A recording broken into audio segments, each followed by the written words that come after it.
Guys, আসসালামু আলাইকুম। আমাদের অষ্টগ্রাম যাত্রা শেষ।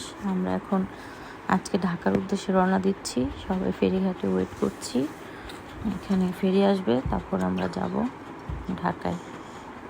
চলো দেখে আসি। নৌকায় বসছে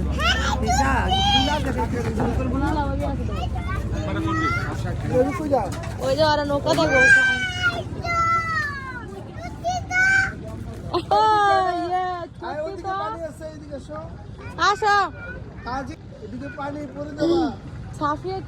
মিষ্টি জাতীয় খাবারের উপর আমার একটা ক্রেভিং আছে। এখানে দেখতে পাচ্ছেন সিঙ্গারা বানানোর পরে চিনি শিরার মধ্যে মিক্সড করছে। এটা হলো মিষ্টি সিঙ্গারা। আবার ভাতের হোটেল, সবাই ভাত খাচ্ছে।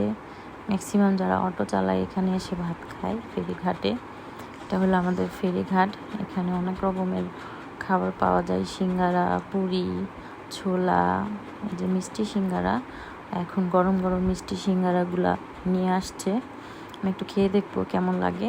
ভিতরে দেওয়া আছে হলো নারিকেলের সাথে সুজিও আছে। সিঙ্গারাটা খেতে মোটামুটি ভালো, একটু মিষ্টি মিষ্টি লাগে।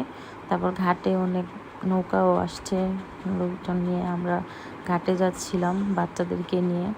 দেখাচ্ছিলাম এত পানির দেশ আমাদের অষ্টগ্রাম।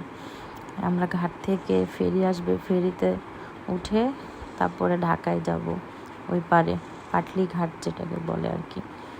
আমরা এখানে সব বাচ্চাদেরকে নিয়ে দেখাচ্ছি কত পানি হয়, নদী। সবাই অনেক এনজয় করছে, খুবই ভালো লাগছে ওয়েদারটা। এত বাতাস ছিল আজকে, নদীর পাড়ের বাতাস অনেক ভালো লাগে। আমরা অলরেডি ফেরিতে উঠে গিয়েছি, সবাই বাইক গাড়ি সব কিছু নিয়ে ফেরিতে উঠে গেলাম। ফেরি আস্তে আস্তে অনেক লেট হয়েছে, তো ঢাকা পৌঁছাইতে সন্ধ্যা হয়ে গিয়েছে। আমরা ঢাকায় গিয়েছিলাম 1 জানুয়ারি।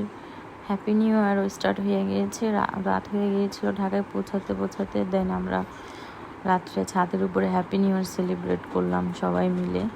খুবই ভালো লেগেছিল, বাচ্চারা তো খুব এনজয় করেছে। ঢাকায় আসা অনেক দিন পর আমি ঢাকায় আসলাম। Thank you everyone.